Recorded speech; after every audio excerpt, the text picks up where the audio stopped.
Halo guys, kembali lagi dengan gue Kuro guys. Kali ini kita akan lanjutin membahas novel Komodo Suganeka sebelumnya, top part 41. Jadi yang belum nonton part sebelumnya, gue saranin kalau nonton dulu biar lebih enak memahami alur ceritanya. Oke, langsung aja kita masuk ke konten.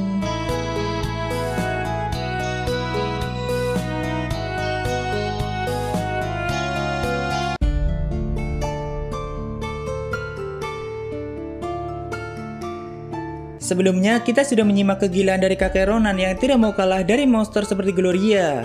Dan di tengah pertarungannya, amat boneka Taratek tiba-tiba datang dengan menaiki klon pertempuran.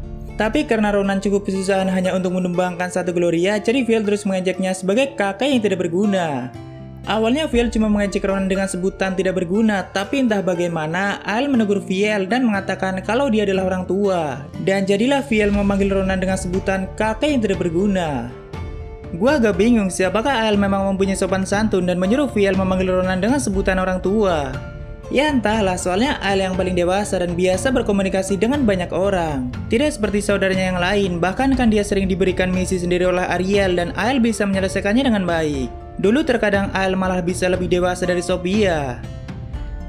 Sebenarnya saat Ronan memutuskan untuk bergabung dengan pertarungan mereka, dia sangat kesusahan mengimbangi 4 boneka Taratek karena dari statistik aja udah beda jauh. Tapi sang kakek tetap tidak mau menyerah agar Viel berhenti menganggapnya sebagai kakek yang tidak berguna. Sesekali Ronan menjawab ocehan Viel dan mengatakan, aku juga punya nama dan namaku adalah Ronan. Dan menariknya 4 boneka Taratek sama sekali tidak terganggu dengan bergabungnya Ronan. Mungkin Ael, Riel, dan Sael hanya menganggap Ronan sebagai orang yang aneh. Situasinya hampir sama seperti saat Ronan bersama 9 para elemen. Pokoknya Ronan nekat aja dan jika 4 boneka Taratek sampai membunuhnya, Ronan sudah siap menerima resiko itu. Bahkan Ronan memberanikan diri untuk menilai stat 4 boneka Taratek dan untung aja mereka tidak marah. Lagi-lagi sang kakak ikut nimbrung ke dalam pasukan Shirori dan tentu dia sudah melupakan tujuan awalnya datang ke desa Elf, yaitu membantu Pangeran Jugo dan pasukan kekaisaran, dan semua pasukan sudah ditarik mundur. Dan semakin lama sang kakek semakin masuk ke pasukan Gloria, tapi sepertinya dia sangat menikmati itu. Tapi apakah Shirori tahu itu? Ya, dia tahu kalau Ronan sedang bertarung bersama 4 boneka Taratek. Lalu di sini seperti biasa kita lanjutin masa lalu Ariel dulu guys. Pada hari itu, Gule menemui Sariel dengan tatapan yang serius dan mereka sempat membicarakan sesuatu di suatu ruangan, jadi Ariel tidak bisa mendengarnya. Tapi tak lama kemudian, Ariel langsung mendapat jawabannya karena semua televisi menyiarkan peringatan penting, yaitu penyerangan dari naga sejati. Banyak video yang menampilkan kalau sebuah kota sedang diserang dan terjadi kehancuran hebat di beberapa negara. Tentu semua orang menjadi sangat panik. Banyak naga mulai muncul di langit, lalu sebuah bangunan dan banyak mobil mulai berterbangan, dan para manusia terlalu kecil untuk menghadapi kehancuran sebesar itu. Pastinya Sariel yang mengetahui itu langsung pergi, sedangkan Gulia tidak mungkin bisa menghentikannya. Dan Sariel hanya mengatakan, jangan hentikan aku karena aku tidak ingin menganggapmu sebagai musuh. Semenjak hari itu, Sariel belum juga kembali, tapi siaran televisi terus menyiarkan penyerangan para naga dan terkadang Sariel juga terlihat sedang bertarung melawan mereka. Sebelum hari itu, tidak biasanya Gulia sampai tidur di panti asuhan dan dia terlihat sangat tertekan, mungkin dia takut dianggap sebagai pengkhianat oleh kaumnya. Namun setelah Sariel pergi, Gulia juga akhirnya menghilang entah kemana. Dan Ariel sempat berpikir, apakah Gulia juga akhirnya meninggalkan Sariel dan ikut membela rasnya. Pastinya itu adalah situasi yang sangat sulit bagi Gulie. Tapi kemungkinan besar di saat Gulie menghilang, dia sedang pergi jauh ke alam semesta untuk menemui salah satu dewa terkuat yaitu Di dan meminta bantuannya. Karena Gulie sudah menduga kalau situasinya akan berjalan seperti itu dan Ariel baru tahu nanti kalau ternyata Gulie berusaha menyelamatkan Dewi Sariel. Waktu itu semua anak di pantai asuhan terus menunggu Sariel pulang, tapi bahkan sampai 1 bulan Sariel tidak kunjung kembali. Dan tak lama setelah itu dunia mengumumkan kalau penyerangan naga sejati telah berhenti. Dan sang dewi yang sudah menghentikan mereka, tapi semua naga sejati yang tersisa akhirnya memutuskan untuk kabur dari planet itu. Hanya ada video singkat yang menampilkan pertarungan sang dewi, jadi kebanyakan manusia tidak tahu bagaimana sang dewi menghentikan para naga sejati. Tapi mereka sempat melihat banyak cahaya terang di langit bersamaan dengan kaburnya naga sejati. Namun bukannya merayakan kemenangan, para manusia harus menghadapi bahaya yang jauh lebih besar dari itu, dan itu adalah ulah mereka sendiri. Karena beberapa hari setelah mundurnya para naga sejati, perubahan iklim di seluruh dunia mulai terjadi. Tanah mulai retak dan laut mulai mengering, bahkan langit mulai kehilangan warna birunya. Hal itu terjadi karena energi kehidupan planet atau energi MA mulai habis dan mereka sendiri yang menghabiskannya. walaupun sebagian memang dibawa kabur oleh para naga sejati. Waktu itu Presiden Dasturdia yaitu Dustin melakukan konferensi pers yang intinya membahas mengenai energi MA dan semua orang akhirnya tahu dampak dari perbuatan mereka, tapi semuanya sudah terlambat. Planet hanya tinggal menunggu kehancuran total. Mengetahui fakta itu, situasi menjadi sangat kacau. Kejahatan terjadi di mana-mana karena kebanyakan orang sudah tidak peduli, soalnya sebentar lagi mereka juga akan mati. Bahkan anak-anak di pantai asuhan menjadi sasaran kebencian dari para manusia keji dan mereka seperti mengatakan kalau Chimera tidak muncul pasti tidak akan terjadi seperti ini. Ya walaupun sangat konyol tapi itulah yang terjadi. Manusia kalau sudah putus asa pasti akan mencari sasaran untuk melampiaskan kebenciannya.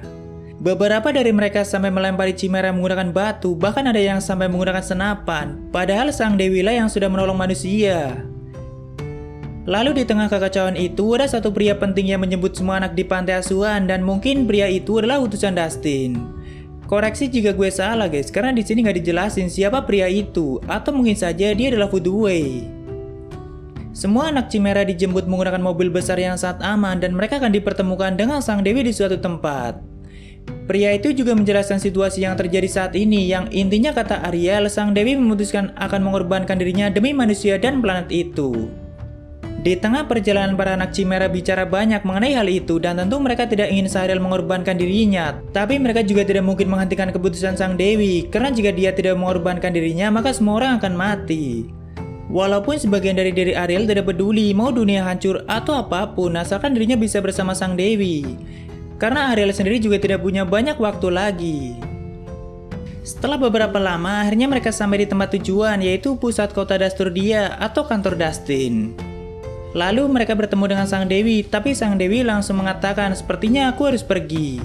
Namun tetap saja sang dewi menghabiskan banyak waktu dulu dengan mereka dan tidur semalaman bersama sambil ngobrol sebanyak apapun yang mereka mau.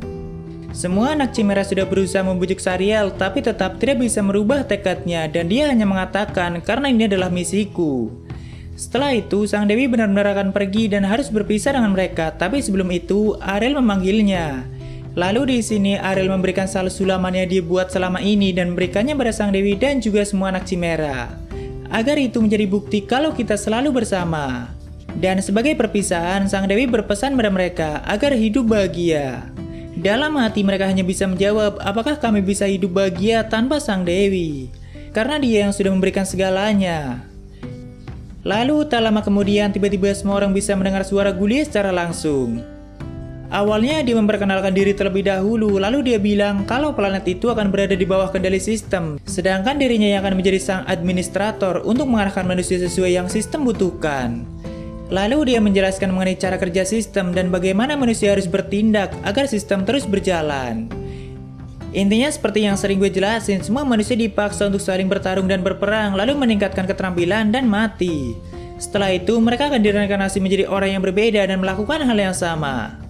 Dengan cara itu di saat mereka mati, nantinya semua keterampilan yang mereka dapat akan dikompres menjadi energi MA untuk memulihkan dunia. Dan jika mereka sungguh-sungguh melakukannya, maka di saat dunia sepenuhnya kembali pulih, sang dewi masih punya harapan untuk selamat.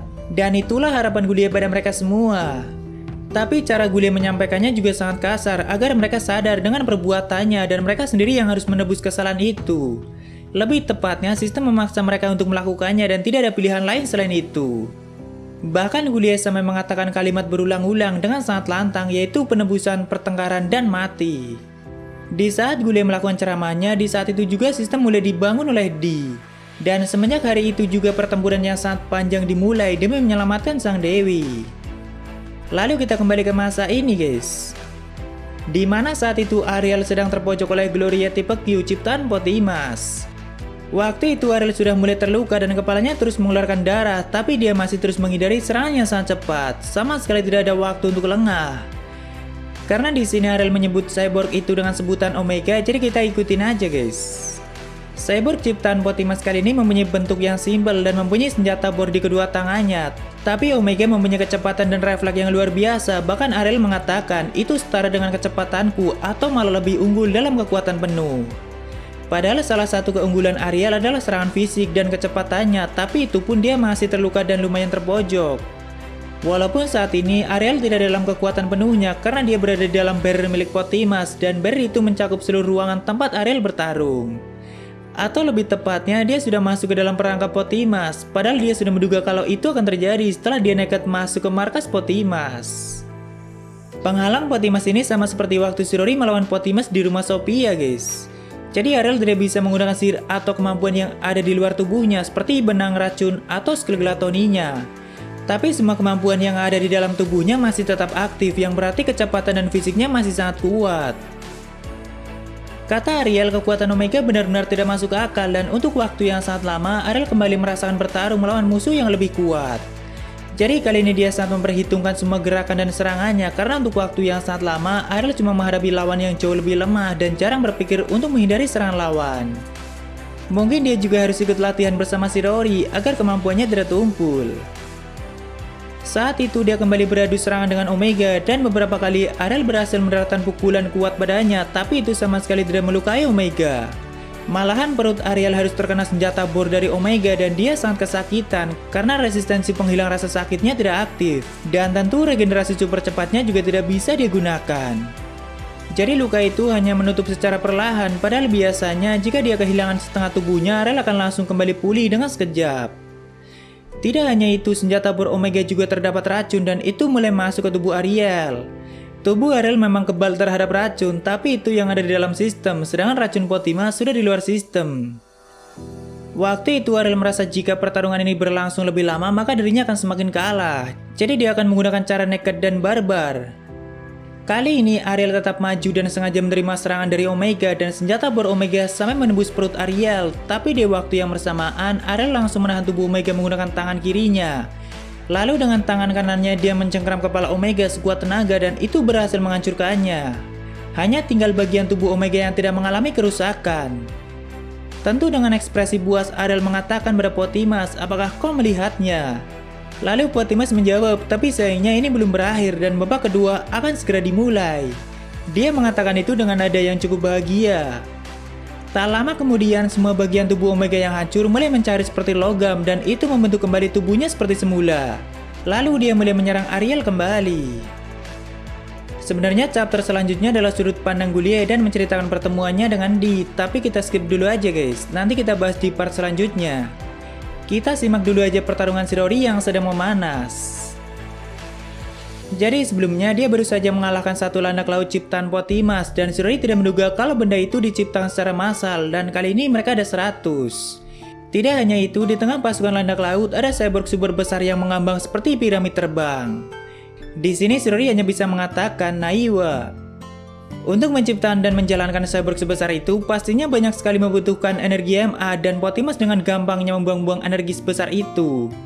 Kata Shirori, kalian semua yang hidup di dunia ini sudah melakukan yang terbaik, cuma Potimas saja yang tidak ada otak.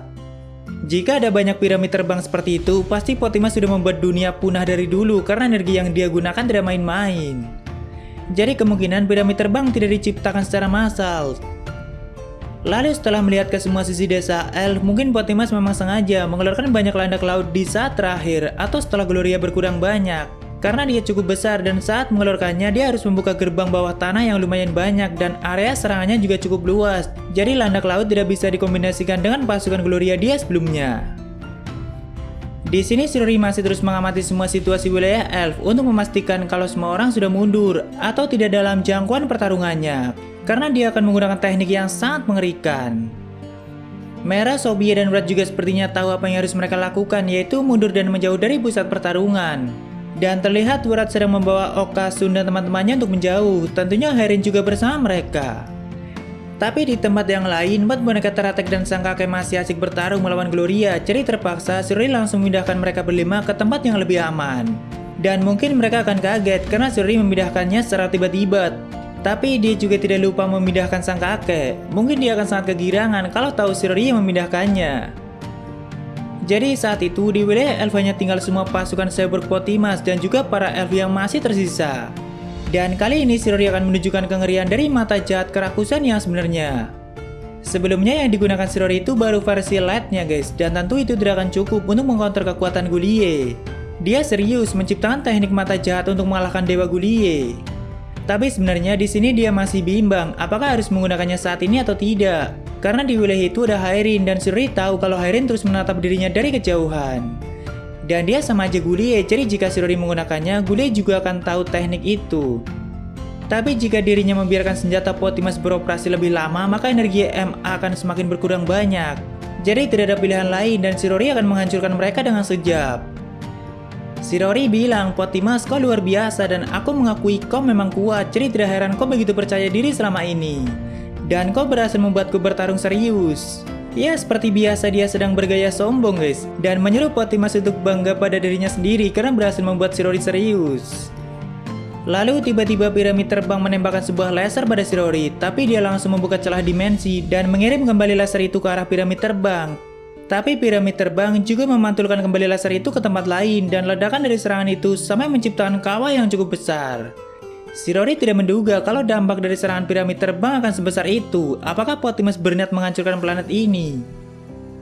Lalu tanpa menunggu lama, Shirori akan mulai menggunakan teknik terkuatnya, jadi dia langsung pindah ke dimensi yang sudah dia ciptakan. Tak lama kemudian di atas wilayah desa Al muncul retakan dimensi yang sangat panjang dan itu semakin melebar. Di dalam dimensi itu terlihat ada laba-laba dengan jumlah yang tidak main-main dan sebagian dari mereka siap menjaga retakan dimensi yang Shirori buat. Maka serangan apapun tidak akan mempan dan tidak mungkin sampai masuk ke ruang itu karena Shirori sudah memblokir ruang itu sendiri. Jadi dia bisa menyerang dari dalam ruang ciptanya, tapi orang lain tidak bisa menyerang dari luar. Lalu dari semua laba-laba itu ada 8 juta mata jahat kerakusan yang saat ini sedang menatap ke bawah dan pastinya itu sangat menakutkan. Dari dalam ruang itu lagi-lagi Shirori melihat Airin dan saat itu Airin menatap ke atas dengan ekspresi tercengang. Dia sempat mengatakan, aku tidak bisa melakukan itu dan jika aku melakukan serangan itu padaku, aku akan sangat terjebak. Tentu Gulie mulai panik dan tidak mengira Shirori akan menyiapkan serangan segila itu. Sementara para cyborg Potimas terus menyerang celah dimensi, Shirori mulai mengaktifkan 8 juta mata jahat kerakusannya dan tidak butuh waktu lama semua cyborg Potimas jatuh tidak berdaya. Termasuk piramid terbang yang sangat besar juga tidak bisa menahan serangan sekuat itu. Sebaliknya dengan Shirori dan semua laba-labanya baru saja melahap energi yang sangat banyak. Dan dengan itu kemenangan sudah dipastikan, tapi dalam hati Shirori terus mengatakan ini sudah berakhir kan? Dan semoga aja Potimas sudah kehabisan senjata gilanya. Tapi kalaupun masih ada yang lebih kuat juga tidak masalah bagi Shirori, malahan dia akan melahap kekuatan yang semakin besar. Dan jutaan laba-laba dia akan semakin kuat. Cuma mungkin dia mulai lelah dan ingin segera mengakhiri kegilaan Potimas. Tapi bagaimana dengan reaksi Potimas sendiri? Saat itu di markasnya Ariel bisa mendengar suara Potimas yang sangat panik. Bahkan Omega sempat berhenti menyerang dan Potimas dengan nada panik terus bertanya pada Ariel, apa itu? Kau harus mengatakannya pada aku apa itu? Ini tidak masuk akal, kenapa makhluk bernama Shiro itu bisa melakukan sesuatu seperti itu? Ya, dia mulai putus asa guys, dan mungkin waktu itu dia sedang menyaksikan 8 juta mata jahat kerakusan Shirori. Tapi tentu Ariel yang tidak melihatnya cuma bingung dengan semua pertanyaan Potimas. Ariel cuma berpikir mungkin Shirori sudah melakukan sesuatu yang cukup gila dan sampai membuat Potimas panik seperti itu. Bahkan Ariel mengatakan, aku turut berduka cita atas kepanikanmu, tapi semangatlah. Tapi kita lanjutkan di part selanjutnya guys, karena masih ada chapter mengenai pertemuan Gulie dengan Di dan seberapa menakutkannya Di dipandang oleh dewa lain. Oke, waktunya Saberia. Ada dari Anam, Bang, jangan kebanyakan ngopi, sesekali ngeteh. Oke, thank you sarannya bro. Lalu dari Om Bob, Bang, kalau Alan Kumoko udah tamat, bisa nggak lanjut ke WE-nya aja? Nggak apa-apa, agak beda juga. Sebenarnya gue udah pernah buat pembahasan mengenai WE-nya, tapi itu cuma bahas reinkarnator dan Gulie aja sih. Jadi ya nanti kalau volume 14 ini kelar, baru kita lanjut ke WE-nya.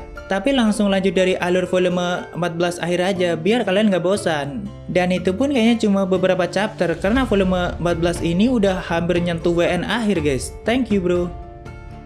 Dan ada dari Di, buat duit bang. Oke, makasih Di. Lalu dari Siki Fujin, buat ngopi lagi Min. Iya makasih Siki, dan thank you juga sebelumnya. Lalu dari Entoma Ed 21, makasih bang udah bahas Shirori sekarang. Semoga kalau udah kelar yang baru langsung bisa update ya bang. Iya sama-sama, dan kayaknya bakal nunggu lumayan lama sih buat volume 14-nya. Thank you bro.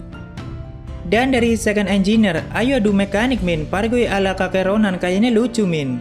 Enggak deh, lu aja deh bro. Thank you Second Engineer.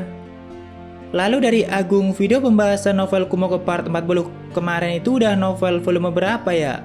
Itu volume 14 lumayan akhir guys. Thank you Agung. Dan dari Rixli Min, bahasa Teno Paladin Min. Ya nanti gue bahas lagi, tapi semakin kesini si Will bakal semakin jadi kang doa-doa guys. Mungkin kalau Dewi Stacknet udah mulai muncul lagi bakal semakin menarik, tapi kayaknya anime nggak bakal sampai situ sih. Kecuali ada season 2-nya, thank you Rixley. Lalu dari Sermon, Min, ada kemungkinan Di bertemu sama Shirori lagi nggak? Nanti Di bakal muncul lagi sih saat Shirori sedang bertarung melawan Dewa Guliet, tapi dia cuma menambah situasi semakin rumit. Dia seperti biasa dan itu pun Di tidak muncul secara langsung, cuma suara dia aja yang didengar oleh Guliet dan Shirori. Tapi nggak tahu nanti di light novelnya mungkin bisa lebih beda. Thank you bro. Oke itu semua dari Sawaria, makasih udah donasi dan mungkin segitu aja untuk pembahasan kali ini. Jika ada kesalahan gue minta maaf atau kalian bisa koreksi aja di bawah. Like jika kalian suka dengan video ini dan dislike jika tidak suka tidak apa-apa. Thank you udah mampir, sampai ketemu di video selanjutnya. Salam kuru guys.